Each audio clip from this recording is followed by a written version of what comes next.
Bismillahirrahmanirrahim. Assalamualaikum warahmatullahi wabarakatuh. Perkenalkan, nama saya adalah Muhammad Rizky. Saya dari Fakultas Syariah dan prodi saya adalah prodi Hukum Keluarga Islam.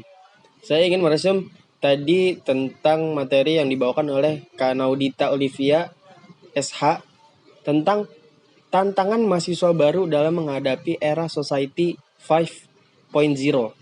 Nah, yang pertama ada tentang konsep masyarakat yang terpusat oleh manusia atau biasa kita sebut dengan human centric yang dikembangkan oleh Jepang.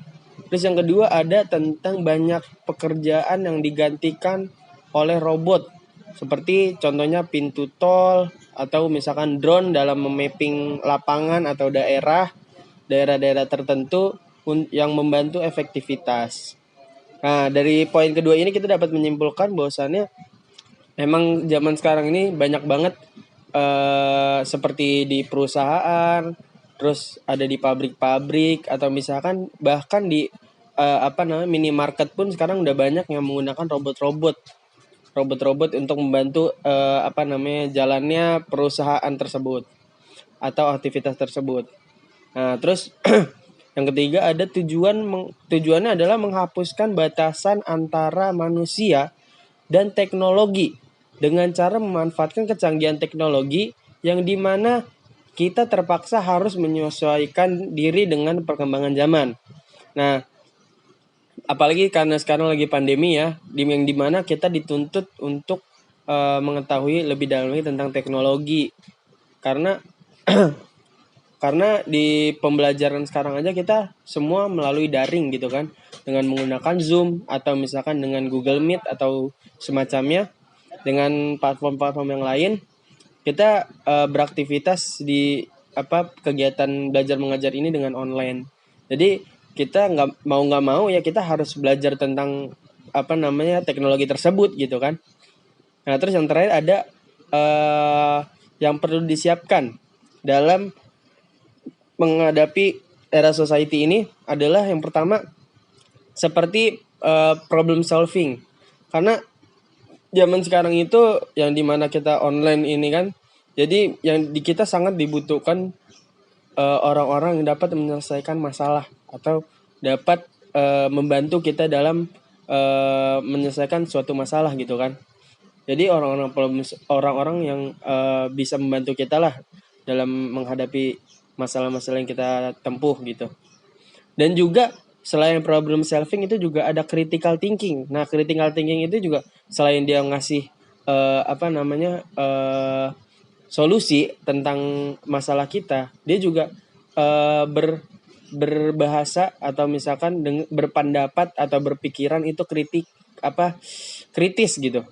Jadi nggak cuman nggak cuman penalaran umum doang, tapi dia detail gitu tentang masalah tersebut. Nah, terus ada juga tentang creativity. Kita dituntut di zaman 5.0 ini memang benar-benar kita kreativitas. Karena kreativitas itu sangat-sangat dicari oleh banyak orang sekarang. Seperti itu. Dan juga yang ketiga ada leadership. Nah, leadership semua orang pasti tahu yang dimana leadership ini sangat-sangat dibutuhkan di mana saja.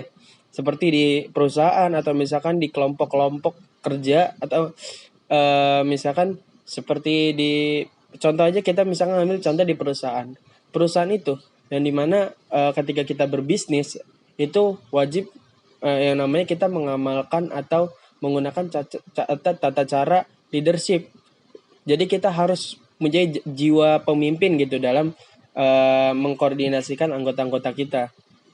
Dan juga selain leadership ada juga collaboration skill. Nah, di collaboration skill ini kita nggak bisa zaman sekarang ini nggak bisa kita bergerak sendiri gitu. Kita nggak bisa bergerak maju sendiri, tapi kita harus memopong orang-orang yang lain gitu.